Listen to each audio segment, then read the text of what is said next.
le monde et merci à vous autres d'être là.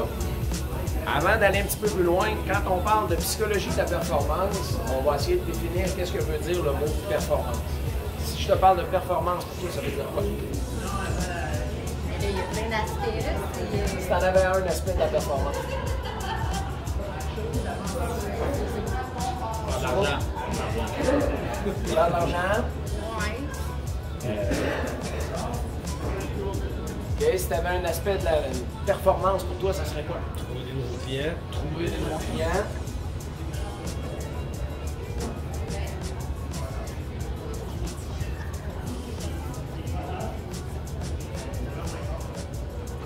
Performance pour toi, ça veut dire quoi? Les résultats, atteindre les objectifs des résultats. Les résultats.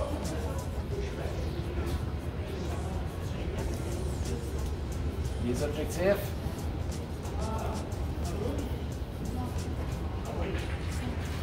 Performance. Notoriété.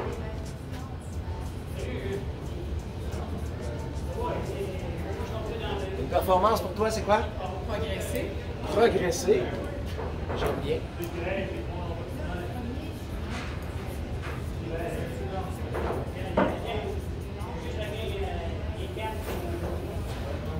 Performance pour toi, c'est quoi?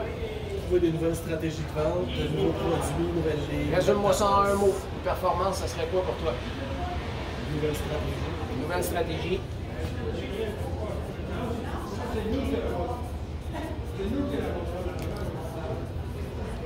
Performance. Sortir de sa zone de confort. Sortir de sa zone de confort.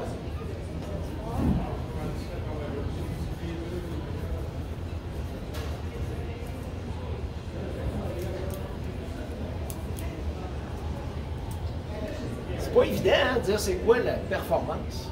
Mais effectivement, tantôt, j'ai bien aimé ce que tu as dit. La performance, il faut comprendre qu'il faut se poser la question suivante. Que dois-je apprendre ou désapprendre qui fait du sens pour moi et qui me fait progresser? Okay? Souvent, les gens vont comparer justement performance avec les résultats, les ci, les ça, et ça, ce sont des composantes. Quand on parle de la psychologie de la performance, il faut comprendre que c'est 4 éléments. Okay? Premier élément, ça va être la concentration.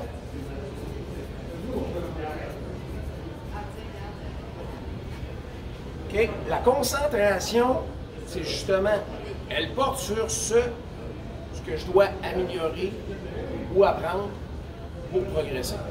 Okay?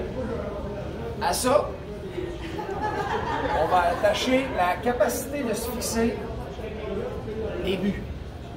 OK? Deuxième élément. Troisième élément. Gestion des distractions. OK? La quatrième chose qu'on ne voit pas, c'est la visualisation. Donc, si on visualise le triangle de force, tout converge vers la concentration. On est d'accord là-dessus? Donc, on visualise le triangle. Il y a la capacité de se fixer des buts, la gestion des distractions. Mais ça va plus loin que ça. Quand on parle de la capacité de se fixer des buts, en réalité, c'est 3 objectifs. On va avoir un objectif de résultat, un objectif de performance, puis un objectif de progression. Ça fait du sens à l'heure actuelle? Donc, quand on prend un but, il faut comprendre qu'un but, il y a 3 raisons d'être. Et des fois, pour atteindre un but, ce n'est pas une ligne directe. Il faut faire des chemins qui peuvent être différents. Ça fait du sens à l'heure actuelle? Quand on parle d'un résultat, un résultat en réalité, là, imaginez-vous 5 rayons. Votre alignement, votre conduite, votre dosage, votre coordination et la synchronisation de toutes vos choses vont être les éléments qui vont vous amener au résultat, mais qui vont vous donner de la puissance pour aller de l'avant vers votre concentration. OK? Quand on dit qu'on va de l'avant vers votre concentration, encore là, tu es aligné sur quoi? Toi, tu te trouves à travailler dans l'hypothèque, ben, tu es aligné sur l'achat, pas dans l'hypothèque, mais dans les maisons. Ton alignement est sur quoi? L'acheteur, le vendeur? Ben, les deux, là, mais là, c'est surtout l'acheteur. Actuellement, tu travailles sur l'acheteur. Ta conduite avec un acheteur, comment est-ce qu'elle va être? Qu'est-ce que tu veux dire? Qu'est-ce que je veux dire, c'est qu'au niveau de la psychologie de la performance, souvent, C'est on toi dit... qui mène le bateau. Je vais donner un exemple autre que l'immobilier, le sport, le ski alpin. Souvent, les gens débarquent la chaise, s'en vont en ligne droite, arrivent proche d'un pitch, ils arrêtent. Là, tu lui poses la question, qu'est-ce que tu as fait? La chaise, elle venait jusqu'à... Ah, j'ai glissé. OK. Tu développais-tu une dextérité? Tu développais-tu quelque chose? Et les gens ne le font pas. Quand on parle de psychologie de la performance, rappelez-vous que tout tourne autour de la concentration. OK? Si vous partez, vous débarquez de la chaise, même si c'est plat, puis vous faites juste sentir un petit roulement de cheville, hein? Parce qu'on s'entend pour dire que des skis, ça travaille sur des edges, bien, au lieu d'être dans du gros mouvement, juste sentir légèrement, bien là, on a une conduite, on a un comportement. Donc, quand tu travailles avec des clients dans l'immobilier, ton alignement, c'est l'acheteur, parfait. Ça va être quoi le comportement qu'on va avoir avec notre client? Ça va être quoi les choses qu'on va faire en sorte qui vont l'inspirer à passer à une action supérieure? OK? Des questions à l'heure actuelle? Ça fait du sens un peu? OK? Quand on parle de la gestion des distractions, puis qu'on vient rattacher ça à une progression, il faut faire une relation très, très, très importante. Une progression se fait en 5 étapes. Est-ce que vous les connaissez?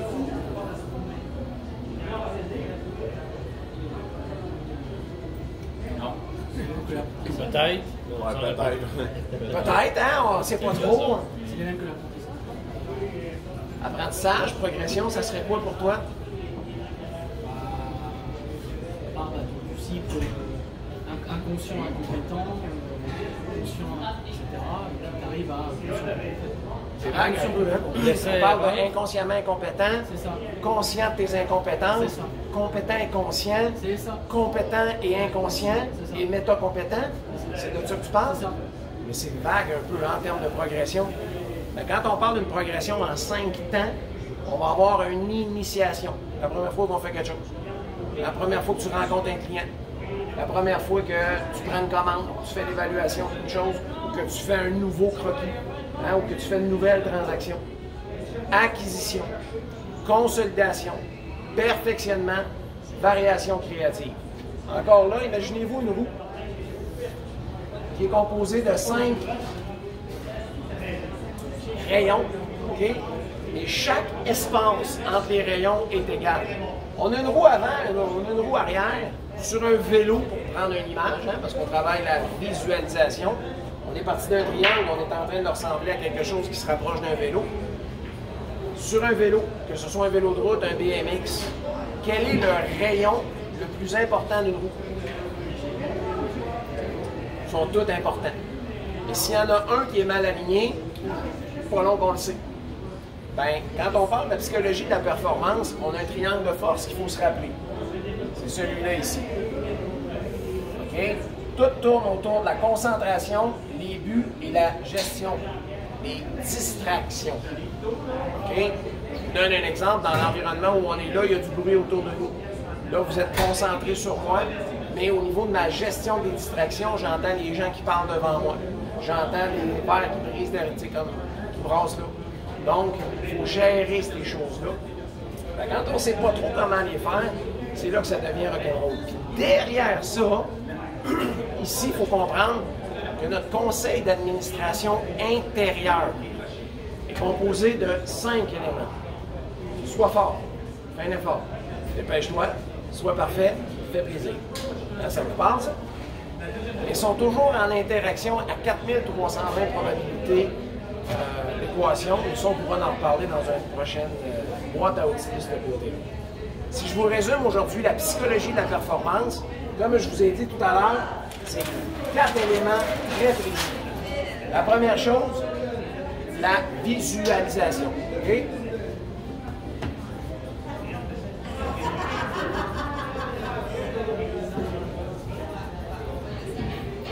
suivi de la capacité de se fixer des buts, la gestion des émotions. Tout ça, là, ça se rattache à la concentration. Ça, c'est un élément qu'on oublie souvent. Souvent, les gens vont faire des choses machinalement. Mais quand tu travailles sur une soumission, es-tu concentré? Puis si on vient te déranger pendant que tu fais une soumission, agréable ou pas? C'est constructif ou pas? Hein? Souvent, tout dépend des marchés ou des choses qu'on fait. Tu es en train de faire une année fiscale, puis à tout bout de champ, on te coupe. Hein? C'est pas toujours évident. Fait qu'il faut rester concentré dans des éléments comme ça. C'est sûr et certain que là, je vous résume de quoi assez rapidement, puis je me suis servi d'un tableau papier. Pourquoi? Parce que depuis 2020, on est rien sur PowerPoint.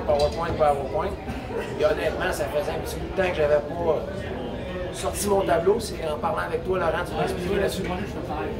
Fait que de là, ben, j'ai voulu amener quelque chose de plus humain, je pourrais dire, au lieu de présenter de quoi sur un PowerPoint. Comment t'as dit ça? Ouais, ben, c'est pour ça que je l'ai fait comme ça un petit peu.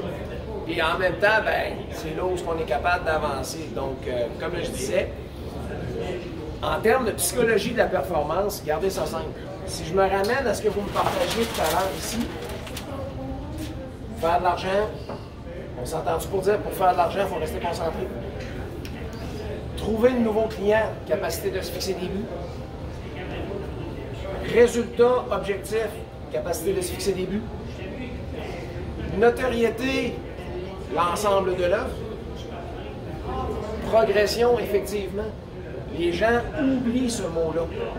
Les gens restent hyper concentrés sur des choses sans savoir pourquoi ils veulent progresser. Qu'est-ce qu'ils veulent réaliser et où est-ce qu'ils veulent aller avec ça. Il reste environ 3 minutes 30. Est-ce que vous avez des questions par rapport à ce que je viens de vous partager? Si je fais un petit tour de table rapide, si je te demanderais aujourd'hui de me résumer la psychologie de la performance. Si je te résume, ben, en fait, ça tourne au niveau de la concentration, des objectifs, puis c'est ça, d'être concentré, puis c'est un processus conscient. Processus conscient. Si tu avais quelque chose aujourd'hui à retenir de ce que je viens de partager, ce serait quoi? Ça prend un certain temps de réflexion par rapport à ce qu'on va aller dire, des stratégies, mais savoir sur où on veut aller, basé sur quoi, comment, pour aller dans tous les sens. Puis savoir aussi où est-ce qu'on est dans notre progression. On est-tu en cycle? Initiation, acquisition, consolidation, perfectionnement, variation créative. Ça aide aussi. Parce que si tu es en initiation de quelque chose, comme exemple, premier poste officiel, il y a des erreurs qu'on fait. Mais si on est pas intelligent, ben, on se met de la pression. Mais si on est rendu avec un bagage d'un certain niveau, mettons qu'on a de l'expérience dans le réseautage, ben, on s'entend pour dire que c'est pas le même avancement. Bravo. Par rapport à ce que tu parlais de la progression, est-ce que cette présentation-là t'a apporté d'autres connaissances? C'est surtout en lien avec la performance. Finalement, ça me parle comme quoi que c'est important de développer